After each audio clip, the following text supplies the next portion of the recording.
Hi, I'm Jim Phelps, a psychiatrist in Oregon in the United States.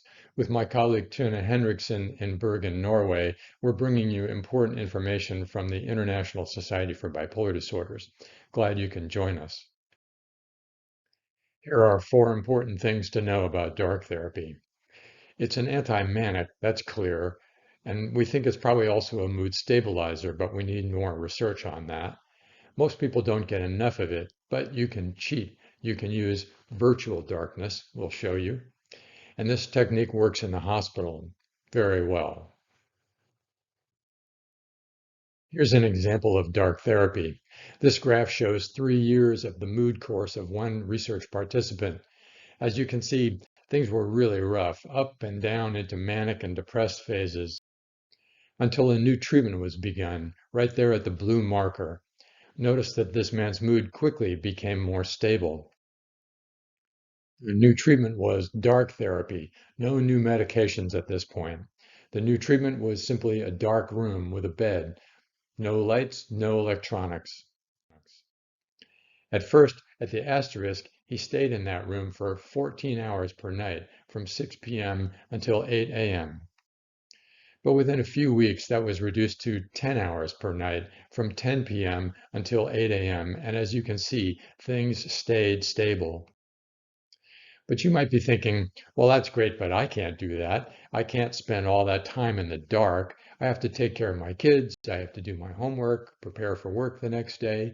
No lights, no electronics. Well, you can cheat. You can use virtual darkness and still do most of your evening activities. Here's how that works. When light enters your eye, it sends a signal to your brain. Wake up. But in the dark, that signal is gone, and if it's the right time of day, your brain can go to sleep. Well, it turns out that only one kind of light, blue light, sends that wake up signal to the brain. So if you block it, letting all the other colors through, your brain thinks you're in the dark. It can go to sleep as if it were in a truly dark room. And how do you block blue light? With these amber colored lenses, blue blockers. This is such an important idea. Allow me to show you the results of an experiment that demonstrates this effect. In a sleep research program, participants had their melatonin measured overnight. Melatonin is a hormone that is associated with sleep, and it's a good marker of whether your brain thinks it's daytime or nighttime, as you'll see. Here's what happens to melatonin overnight in a sleep lab where they turned out the lights at 2100, 9 p.m. Melatonin goes up quickly, stays up for several hours, and then slowly comes back down just before the lights went on at 7 a.m.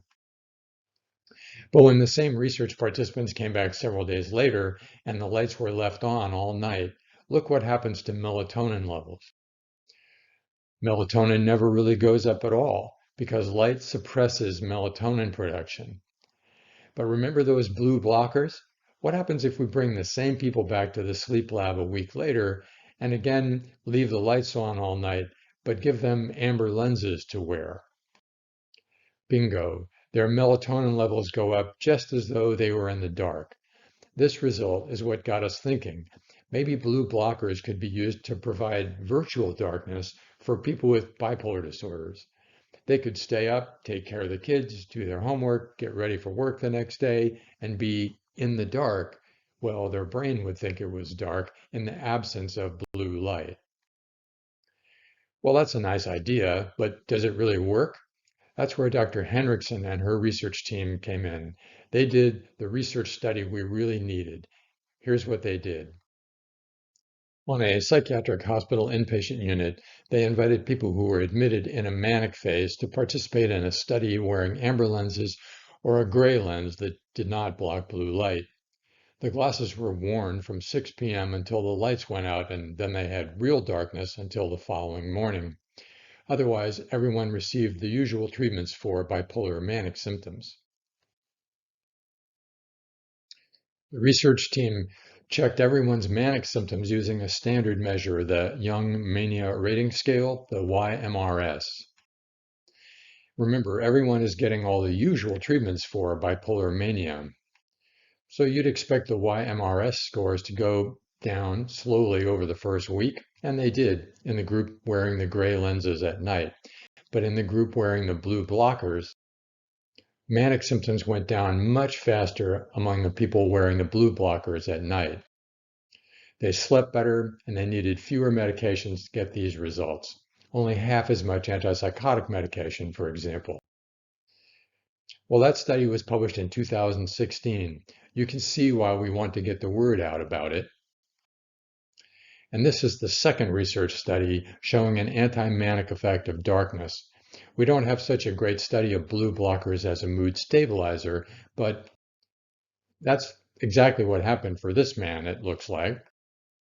And in a recent study, getting hypomanic or manic was twice as likely among people whose bedroom was not really dark.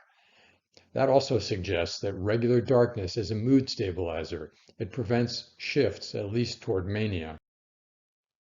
And that new study also suggests that to really do dark therapy, you need a really dark bedroom. So use very effective curtains or even tinfoil the windows if you have to. And if that makes it too dark, get some amber nightlights. There are several inexpensive versions.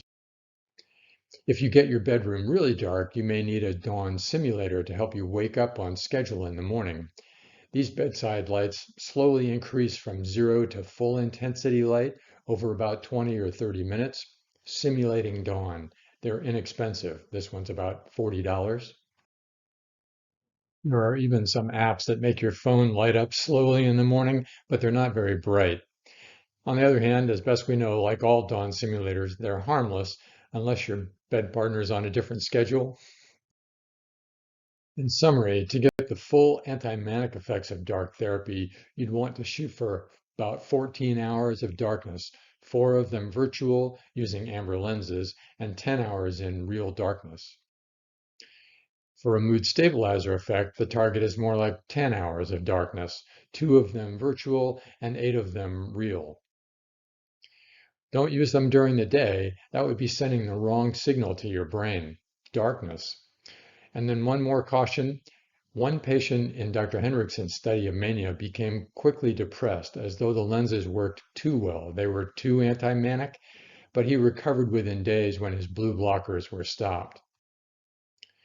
So if you have a treatment team or at least a single provider you're working with, don't do dark therapy on your own. Talk about it with them.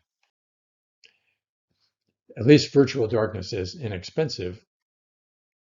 Be careful, not all models block enough blue light. And just using those computer programs that decrease the blue color from the screen, good idea, but they don't remove enough blue either. And lastly, there's an alternative. You can just get amber bulbs for all the lights that you use late at night. So here's that summary again. To get the full anti-manic effects of dark therapy, shoot for 14 hours of darkness, 4 of them virtual using amber lenses, and 10 hours in real darkness. For a mood stabilizer effect, the target is more like 10 hours of darkness, 2 of them virtual and 8 of them real. Thanks for listening.